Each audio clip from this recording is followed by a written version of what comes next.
Hai guys, kembali lagi bersama gua di Sakahayang Review. By the way, apa kabar kalian para penonton setia Sakahayang? Sudah kangen dong dengan film peplot twistan? Kalem, meski pastinya ada yang bilang udah pernah lihat bang, namun karena paduli bagong, Sakahayang tetap membahas film yang berjudul Loner tahun 2025, di mana film ini memang sudah dijadwalkan untuk dibahas.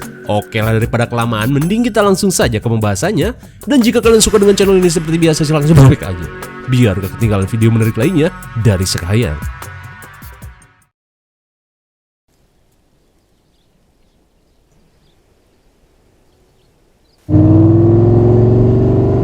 I'm Angus Mattock. Film ini diawali dengan seorang vlogger amatir bernama Agus, di mana saat ini ia berencana untuk membuat video susur pipalan ke sebuah wilayah hutan terpencil bernama Northumbria. Tak hanya membuat video, kegiatan ini sekalian melatih kemampuannya dalam melakukan solo bushcraft yang sering ia tonton di channel YouTube Apruk Adventure. Dan karena perjalanan masih cukup jauh, ia pun meminta permisah untuk stay tune terus di channel Agus Apruk in Ruyuk.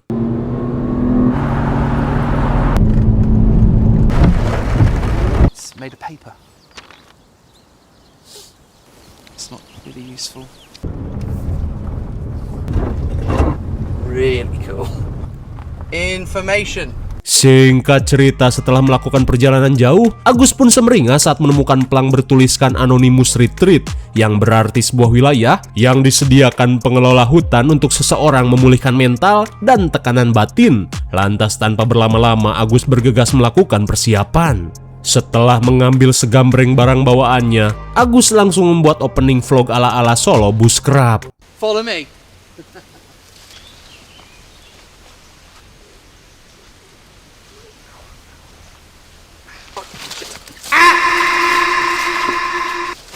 Ya, seperti inilah behind the scene vlogger-vlogger solo, di mana ia harus bolak-balik mengambil kameranya sebelum dimaling monyet.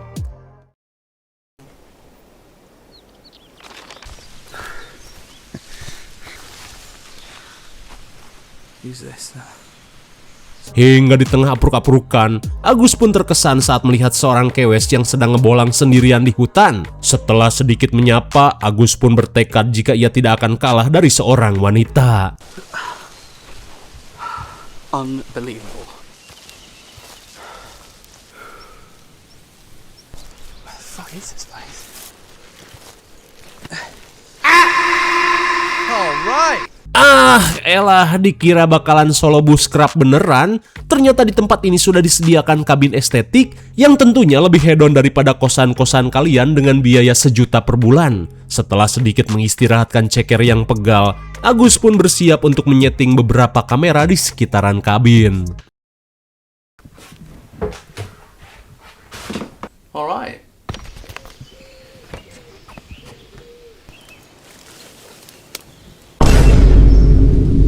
Setelah memasang beberapa kamera, Agus pun bersiap untuk memulai vlognya. Hey guys. So, Hey everyone. So, as you can see, Setelah kebingungan membuat gaya opening, Agus menjelaskan jika dalam seminggu ke depan dirinya akan tinggal dan menyendiri di kabin ini, yang tentunya sangat jauh dari peradaban manusia dan malah lebih dekat dengan peradaban genderuwo. Tak cuman itu, dengan perbekalan yang terbatas, dirinya akan tetap berusaha bertahan karena biasanya di hutan belantara seperti ini pastinya ada kopdes. Agus pun meminta para viewersnya untuk stay tune terus karena dirinya akan menyuguhkan berbagai keterampilan susur pipalan di tengah hutan. if you love nature videos and you want to... Namun di tengah perekaman, seketika Agus kaget saat mendengar suara aneh dari arah Ruyuk. Dirasa cuman suara beruk kawin, Agus yang tidak ingin membuang waktu bergegas mencari bahan konten.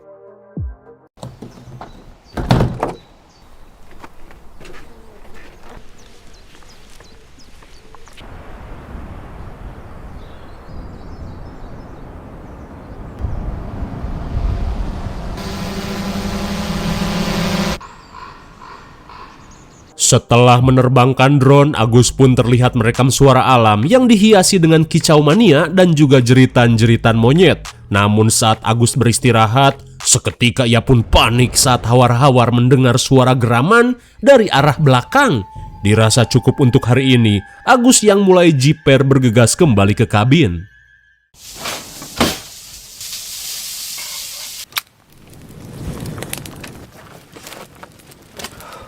Bisa kita lihat solo buskrap yang dilakukan si Agus malah lebih cocok disebut ngevila di hutan daripada susur pipalan. Hingga setelah cukup dikenyangkan dengan makanan-makanan enak, Agus yang merasa ngantuk berniat untuk molor. Good night, team.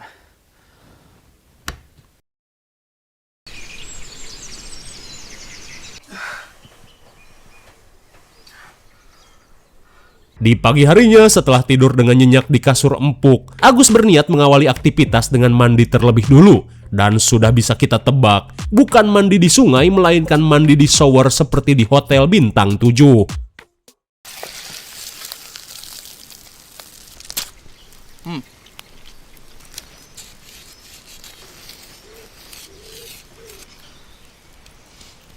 Things.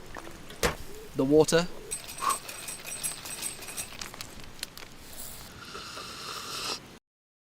Singkat waktu setelah sarapan dengan menu-menu hedon, Agus si paling buskrap berniat menunjukkan cara-cara membuat shelter darurat jika tersesat di dalam ruyuk, di mana kali ini ia akan memanfaatkan dahan dan ranting pohon jengkol untuk membuat tempat perlindungan darurat.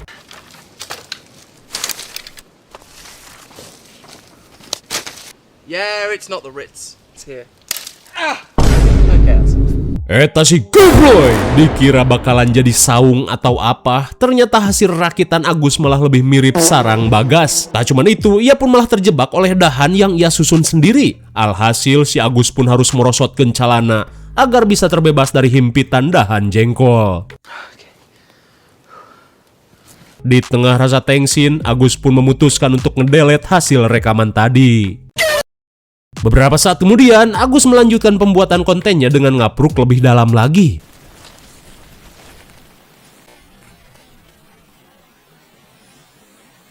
Oh my god, sontak Agus pun kaget saat sekilas melihat tangan pucat dari balik pohon bangkotan. Namun saat dicek, antara lega dan heran, sosok yang tadi ia lihat sudah menghilang entah kemana. Akan tetapi, jika kalian gunakan sedikit imajinasi, pohon ini terlihat seperti pocong titan. Tak cuman itu, Agus pun heran saat melihat penanda aneh berbentuk salib di dekat pohon ini. Sekembalinya ke area kabin, keanehan pun kembali terjadi dengan kamera yang tiba-tiba berubah posisi dengan sendirinya. Dirasa cuman ulah monyet hutan, Agus pun tidak terlalu memusingkannya.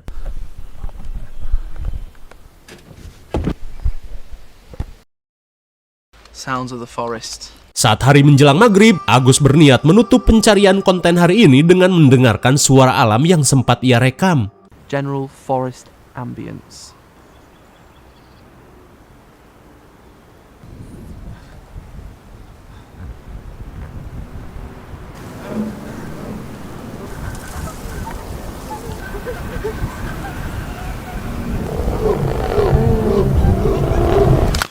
Seketika Agus pun merinding saat mikrofon miliknya merekam suara aneh yang terdengar cicirihilan seperti suara ketawa teteh Kuntai.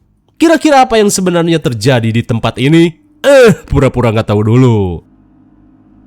Beberapa saat kemudian, ketika Agus sedang makan malam dengan stik Wahyu A7, ia pun curhat jika dirinya mulai merasakan sesuatu yang aneh di tempat ini, seolah-olah dirinya sedang diintai dan diperhatikan oleh sesuatu. Akan tetapi, Agus yang ingin menuntaskan solo buskrapnya berusaha untuk bertahan. Terlebih ia tidak ingin kalah dari kewes yang sempat berpapasan dengannya tempo hari.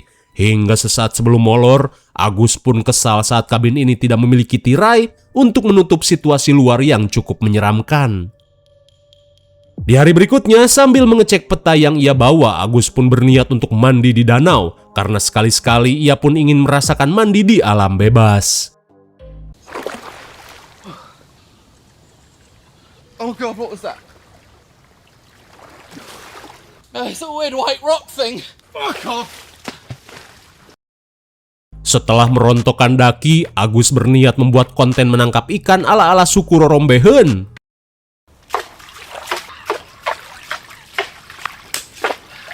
Namun dengan teknik rujak bebek, jelas saja Agus tidak akan mampu menombak ikan. Tak habis ide, kreator pencitraan ini langsung membawa ikan jair dalam kulkas kabin, lalu ditancapkan ke tombak yang ia bawa.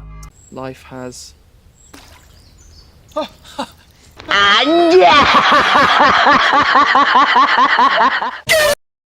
Singkat waktu, malam pun poek. Agus yang sedang nangkring terlihat curcol pada pemirsa sambil menunjukkan korek kesayangan kakeknya yang merupakan seorang pensiunan tentara hajat.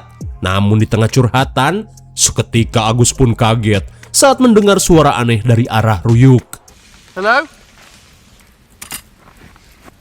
Hello?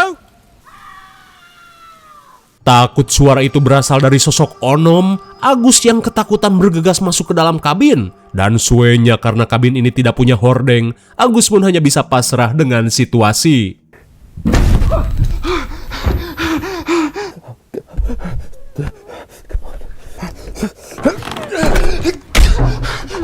Dikira Onom, rupanya sosok ini adalah Aprukers Kewes yang pernah berpapasan dengan Agus. Seolah dikejar-kejar sesuatu yang mengerikan, Kewes berambut tambang Agustusan ini meminta tolong untuk diizinkan masuk. Namun Agus yang tidak ingin ambil resiko berusaha mengusirnya.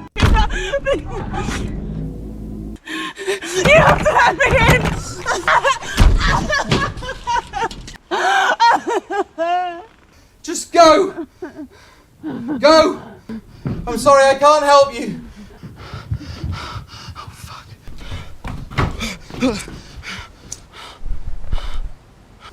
Jesus Christ! Sontak Agus pun panik saat dirinya tidak sengaja ngejorokin si Kewes sampai mubui dan terkapar. Namun tak lama kemudian, Kewes ini tiba-tiba bertingkah aneh seolah-olah mengalami kerusupan. And I can't let you inside. You can sleep outside if you like.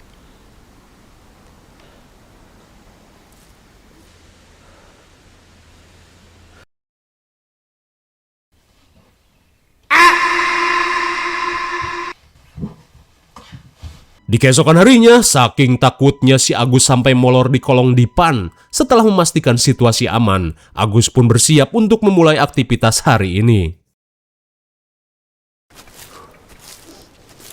Di siang harinya, Agus kembali ngapruk menembus Ruyuk untuk membuat konten mencari suluh. Namun setelah cukup jauh berjalan, Agus yang tidak mau kesasar bergegas mengecek peta. Tapi baru saja mengeceknya, tiba-tiba saja si Agus merasakan mules. Meskipun jauh dari air, Agus yang tidak mau modal di celana bergegas ngising di Ruyuk.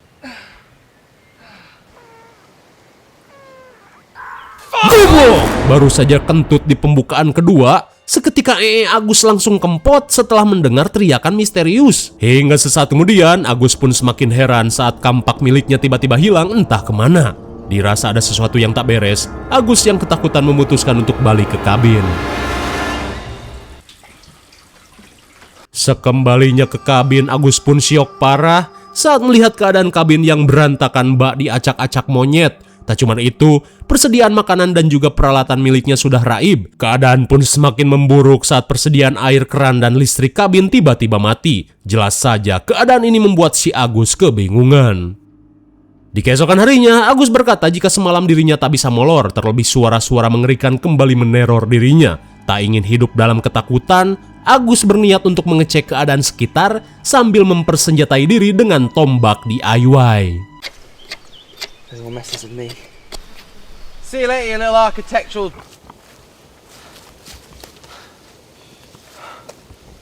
Di tengah pencarian, Agus pun heran saat menemukan kupluk si Kewes Aprukers yang ternyata bernama Ivy. Tak cuman itu, Agus pun syok parah saat menemukan bercak-bercak darah di Ruyuk yang seolah mengarah ke suatu tempat. Penasaran dengan kondisi Ivy, Agus pun berniat mengeceknya terlebih dulu.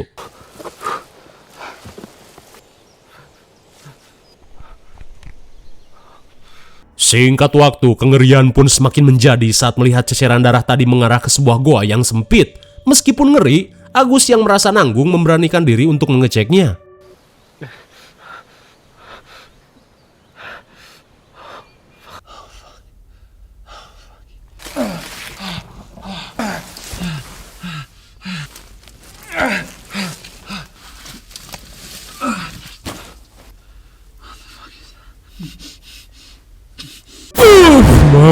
Betapa syoknya Agus saat menemukan tulang belulang manusia di tempat ini. Tak hanya itu, banyak gigi-gigi manusia yang seolah dikoleksi. Dirasa gak akan bener, Agus langsung purat-perat untuk segera pergi dari goa ini.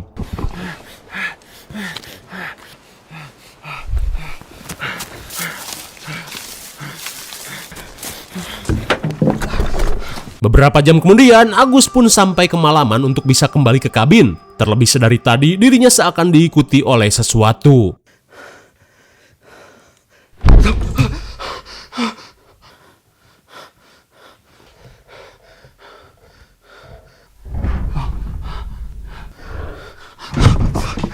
Oh my god, entah sosok apa ini. Agus pun panik saat melihat hewas berasap yang muncul begitu saja. Di tengah persembunyian, kepanikan Agus semakin menjadi saat senter miliknya tiba-tiba luplep, disertai dengan suara misterius yang mengarah ke pintu kabin.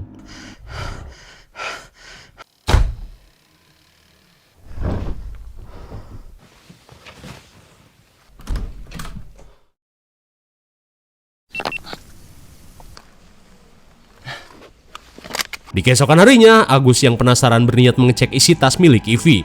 Dan betapa leganya Agus saat menemukan air dan makanan meskipun cuma sedikit. Sambil mengganjal perut Salatri, ia pun menemukan buku milik Ivy yang berjudul Sejarah Rakyat Northumbria. Dirasa ada hubungannya dengan keanehan di hutan ini, Agus berniat menyimpan buku tersebut untuk dibaca nanti. Sesaat kemudian, Agus yang kehilangan korek berniat membuat api unggun dengan menggunakan teknik manusia purba yang ia pelajari dari konten bushcraft.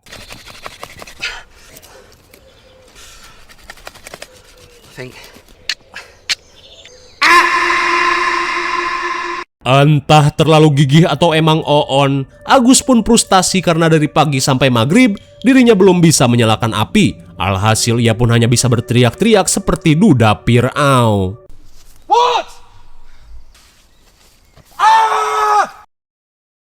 Singkat cerita, Agus berkata jika kini dirinya tidak mampu menemukan jalan untuk keluar dari hutan ini, seolah-olah dirinya mengalami kasarung, alias setiap kali mencari jalan, dirinya hanya berputar-putar di tempat yang sama. Hingga di hari berikutnya, Agus berniat untuk menerbangkan drone untuk melihat jalur yang benar untuk bisa keluar dari hutan ini. Which is where I came from, see that I'm out here and send help.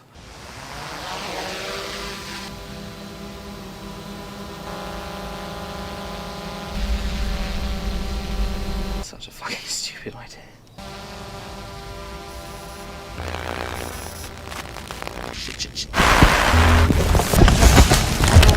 Sungguh suwe, entah habis baterai atau apa boro-boro lihat jalan, drone Agus pun tidak mampu terbang jauh hingga terjatuh entah di mana.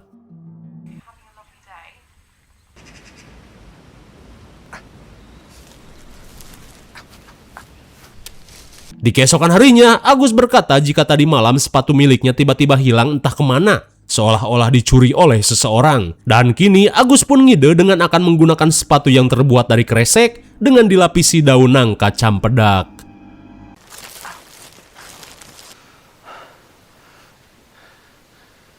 Di siang harinya, Agus berkata jika lagi-lagi ia seolah berputar di tempat yang sama, seperti ada energi misterius yang membuatnya tidak bisa keluar dari hutan ini.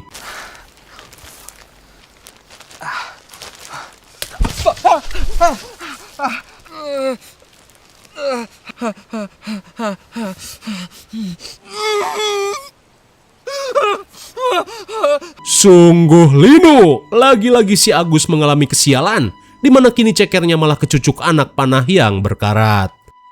Sekembalinya ke kabin, Agus yang merasa jika hidupnya sedang dipersulit oleh sesuatu, berniat membaca buku sejarah Northumbria milik Ivy. Dalam buku itu, dulunya Northumbria merupakan wilayah kerajaan kuno yang membentang dari Inggris hingga Skotlandia, di mana mereka merupakan penganut dewa pagan, terlebih pada entitas roh hutan. Kemudian, ada sebuah keterangan jika seseorang berteman dengan roh tersebut, hidup mereka akan dipermudah. Caranya, yaitu dengan mempersembahkan beberapa makanan lalu memohon apa saja. Namun jika ada orang yang menyangkalnya, orang tersebut akan diambil dan dimakan dengan kondisi utuh hingga menyisakan tangkurak dan gigi. Setelah membaca buku tersebut, Agus yang mempunyai ide berniat melakukan sesuatu.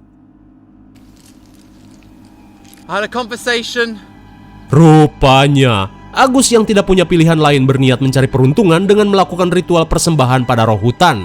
Agus pun berharap jika dirinya bisa mendapat perlindungan dan bisa keluar dari hutan ini.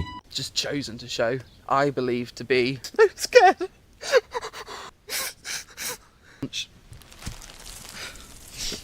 Apakah persembahan Agus akan berhasil?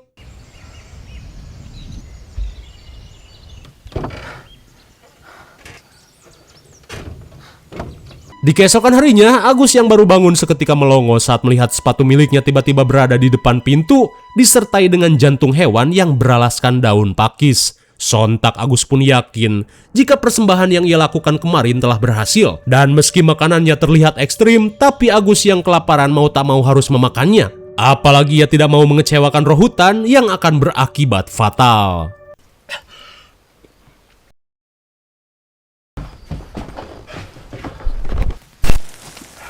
Setelah mengisi perut dengan makanan menjijikan, Agus kembali mencoba peruntungannya untuk keluar dari hutan, mumpung roh hutan sedang berada di pihaknya.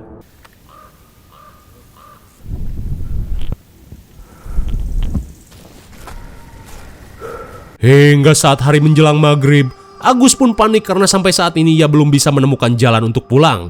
Dirasa nanggung, Agus pun berusaha untuk tetap berjalan meski tidak tahu menuju arah mana.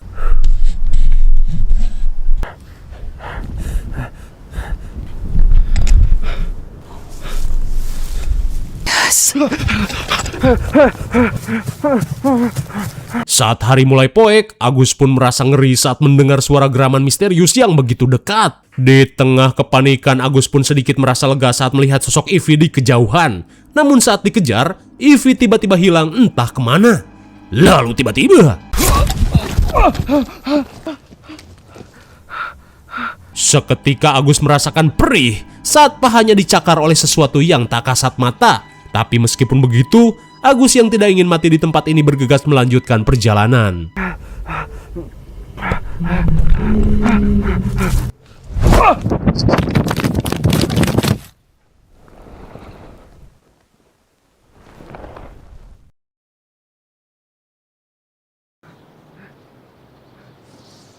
Di keesokan harinya, Agus yang baru siuman merasa heran saat menyadari dirinya berada di dalam goa yang cukup dalam. Tak cuma itu, luka di pahanya seolah diobati oleh seseorang. Dirasa semua ini pertolongan roh hutan, Agus pun bergegas melanjutkan perjalanannya.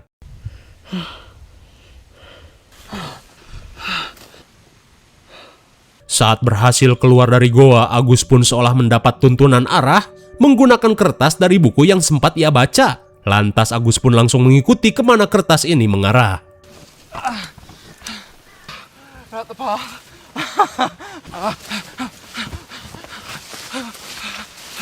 Benar saja, seketika Agus pun bahagia saat dirinya bisa kembali ke tempat mobilnya diparkir. Lantas tanpa berlama-lama, Agus langsung tancap gas.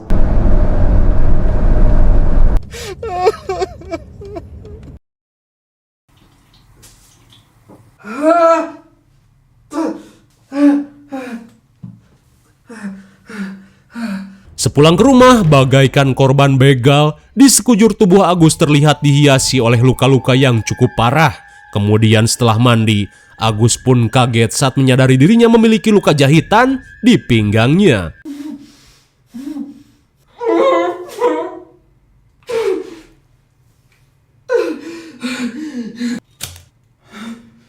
Entah ajaib apa gimana, Agus pun melongo karena selama ini gasolinnya yang hilang ternyata berada di dalam dagingnya yang subur.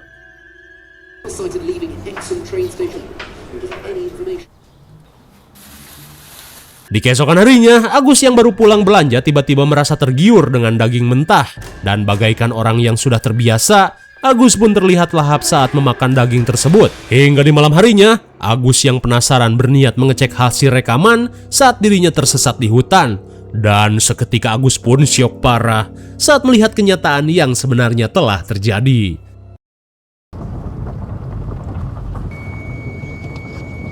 Singkat cerita, di keesokan harinya, rupanya si Agus berniat untuk menetap di hutan, seolah-olah hidupnya memang ditakdirkan berada di tempat ini.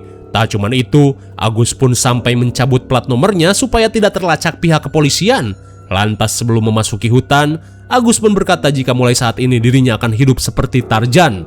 Ia pun meminta siapa saja yang menemukan rekaman ini agar jangan mencari keberadaannya. Setelah mengatakan hal tersebut, Agus berniat menghilangkan jejaknya dengan mencabut plang. Namun setelah mencabut plang tersebut, seketika Agus teringat saat dirinya berusaha kabur dari hutan.